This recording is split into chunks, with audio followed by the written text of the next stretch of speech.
Welcome to Burlap Teachers. Enjoy the video. You start by washing your hands thoroughly, then dry them on a lint-free towel. This prevents contamination. Next, inspect the lens for any tears or particles and confirm the curved side faces up. Once done, place the plunger gently onto the center of the lens and press to create a light, even seal. Do not oversqueeze. Make sure the suction is centered, otherwise the lens shifts. This first step sets up safe removal or placement and reduces edge damage. You stabilize by holding your upper and lower lids open with one hand, creating a steady field of view. This prevents blinking and sudden movement.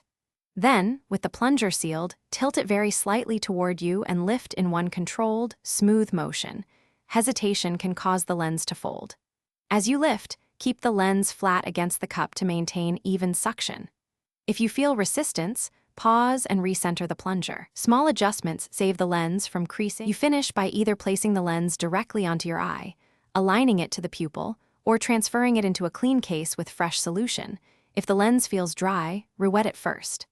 After use, rinse the plunger in solution and let it air dry to prevent residue. Troubleshooting tip: if suction breaks or the lens folds, stop, rinse both lens and cup with saline, and try again with a different cup angle or a new plunger tip. This corrects poor seals and reduces damage risk. Thanks for watching. Consider subscribing if this video helped you.